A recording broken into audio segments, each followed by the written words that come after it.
ये ताकत की बुलंदी भी पल भर का तमाशा है सर, कि ये ताकत की बुलंदी भी पल भर का तमाशा है। जिस डाल पे बैठे हैं वो टूट भी सकती है, जिस डाल पे बैठे हैं वो टूट भी सकती है। इसलिए ख्वाब जरूर देखिए, लेकिन ख्वाबों में घर बना के रहने की गलती मत कीजिएगा। सर आज 303 से ज्यादा एमपी आपके हैं, 2000 से ऊपर एमएलए आपके हैं, 21 राज्य आपका है। हर डिबेट, हर डिस्कशन, हर बिल पे बोलने के लिए 70% वक्त आपको मिलता है। मीडिया आपका, सब उनका है। हम अपने लीडर का नाम एक से ज्यादा 2 बार बोले तो हम पे रोक लगाई जाती है, और ट्रेजरी बेंच वाले वहां बैठ के पार्टी का नारा लगाते हैं और अपने नेता मंत्रियों का नाम जपते हैं, तो तब सब ठीक है सर, कोई प्रॉब्लम नहीं है। सर इस सदन का कैमरा, बहुत मेरे साथी बोल रहे थे कि कैमरा भी ये सब देख देख के कॉम्प्रोमाइज हो गया। बोलते हमें दिखाता आप लोगों को है। माइक जब हमारी बातें खलने लगे तो माइक ऑटोमेटिकली ऑफ हो जाती है सर, ये पता है सबको।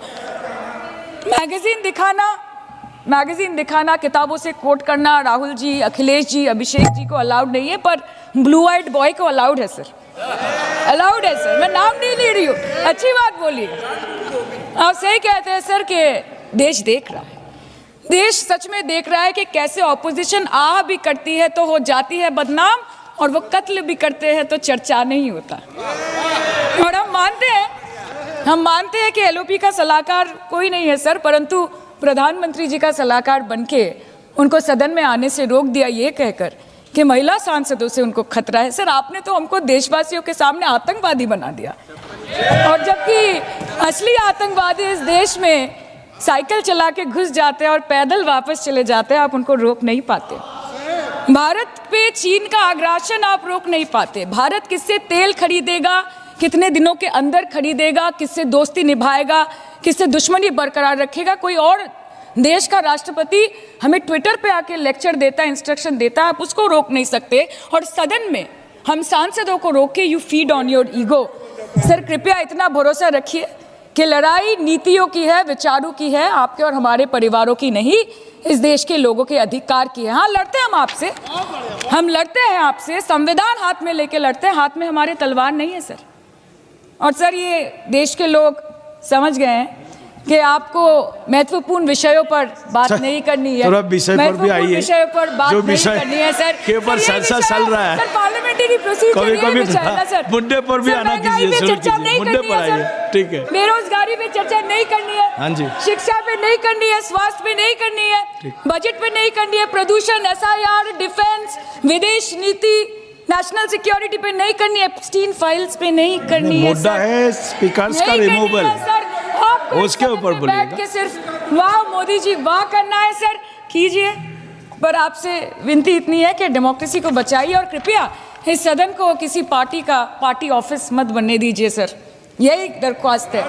क्योंकि ये सदन जैसे हमारे आदरणीय प्रधानमंत्री के लिए मंदिर है, वैसे हमारे लिए भी मंदिर है, और गणतंत्र हमारी पूजा है, संविधान हमारी गीता है। और इस मंदिर में बैठ के अगर कोई झूठ बोले और गीता पे हाथ रखे, कोई अन्याय करे, तो sir all India Trinamool Congress जो इस देश की 3rd लार्जेस्ट ऑपोजिशन है, that will surely not pander or surrender to your step motherly, or should I say step fatherly attitude. इस तरीके के आचरण को कतई नहीं स्वीकारा जा सकता। सदन में इस तरीके से आना, टेबल पर चढ़ जाना, मैं खुद सनातनी हूं, मैं मानता हूं अगर ये लोकतंत्र का मंदिर है तो यहाँ पे रखे कागज, टेबल, कुर्सी मां सरस्वती का रूप है। किस तरीके से आप कागज फाड़ते हैं, एसडी साहब के टेबल पे आप खड़े हो जाते हैं, चेयर तक आप जाने का काम करते हैं। इस तरीके का आचरण, और कैसे हम इसको न्यू नॉर्मल मान लें, क्योंकि ये आचरण निरंतरता में होता गया तो परंपरा बन जाएगी, और परंपराएं उदाहरण बन जाएंगी, और कल जो हमारी जगह यहाँ पे बैठा होगा वो आज का उदाहरण दे रहा होगा। इसीलिए जरूरी है आज की तारीख में हमें अपने आचरण को सुधारने की। एक के बाद एक, जब मैं विपक्ष की जिम्मेदारियों की बात करता हूं, लोकतंत्र की खूबसूरती है सत्ता पक्ष विपक्ष, जहां सत्ता अपनी बात रखेगी, विपक्ष अपनी बात रखेगा। क्या है इनका ऑल्टरनेट विजन? एक विजन बता दें मुझे, अगर सरकार ये गलत कर रही है तो ये चीजें आप इसको सही कीजिए। ऑल्टरनेट विजन आप देंगे नहीं, सिर्फ आरोप लगाएंगे और लोगों को भ्रमित करने का काम करेंगे। आज तक इन लोगों ने लोगों को सिर्फ विपक्ष ने डराकर अपनी तरफ करने का काम किया। एक के बाद एक ऐसे मुद्दे उठाते हैं और उसको लेकर भ्रम फैलाने का काम करते हैं। कभी सीए का मुद्दा उठाते हैं, हम लोग सदन में कह के थक गए भैया कि सीए का कानून एक ऐसे नागरिकता देने वाला कानून है जहां पे वहां दूसरे अल्पसंख्यक लोगों को नागरिकता देने का कानून है जहां पे बहुसंख्यक ही मुसलमान है। अब मुसलमानों के बीच में जाके भ्रम फैलाना, नागरिकता छीन ली जाएगी, नागरिकता छीन ली जाएगी। किसकी नागरिकता छीन ली गई? पूरी लोकसभा का चुनाव ये लड़ते रहे कि अगर वापस से मोदी जी तीसरी बार आ गए तो संविधान की हत्या हो जाएगी, लोकतंत्र समाप्त हो जाएगा, आरक्षण समाप्त कर दिया जाएगा। किसका आरक्षण छीन लिया गया? कहां का लोकतंत्र समाप्त हो गया? कौन से संविधान की हत्या कर दी गई? एक के बाद झूठ बोलना और इस तरीके से लोगों को भ्रमित करना। और अब नया हथियार इनको मिला एसआईआर को लेकर। एसआईआर को लेकर सदन नहीं चलने देंगे, उसको लेकर हंगामा करेंगे। अरे प्रभु, एसआईआर पहली बार थोड़ी हुआ, आपके समय पे भी हुआ था। उस वक्त क्या हो गया एसआईआर को लेकर? और एसआईआर का जवाब तो बिहार की जनता ने दिया ना। एलओपी गए थे वहां पे 10-12 दिन वहां पे करके आए और ऐतिहासिक हार वहां पे दर्ज करा कर आए। अपने साथी दलों की भी ऐतिहासिक हार वहां पे दर्ज करा कर आए। हकीकत यह है कि एसआईआर नहीं, जो ये वोट चोरी बोलते हैं, वोट चोरी नहीं, इनका जनादेश चोरी होता जा रहा है और इस बात का एहसास ही इनको नहीं हो रहा। क्योंकि ये अपनी अंतरात्मा में झांक के नहीं देखते। इनको आरोप लगाना है पर आत्ममंथन नहीं करना। इनको दूसरे से सवाल पूछने हैं बट खुद से कभी सवाल नहीं करने, और यही कारण है। और आज एक व्यक्ति का विरोध करते करते, मेरे प्रधानमंत्री का विरोध करते करते अब देश का विरोध करने लग गए।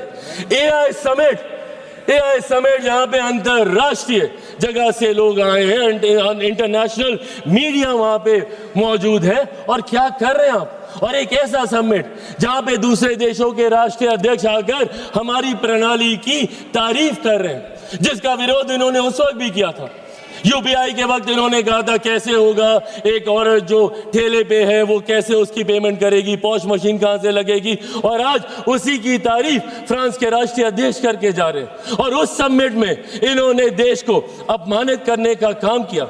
डेड इकोनॉमी बुलाते हैं हमारे देश को ये, जबकि दूसरे लोग और अर्थशास्त्री इस बात को मानते हैं कि India is one of the fastest growing economy. Global challenges होने के बावजूद हमारी अर्थव्यवस्था मजबूत होती जा रही है। क्या ये सामान्य बात है कि दहाई के आंकड़े से धीरे धीरे हम लोग करते करते चौथे नंबर पर आ गए?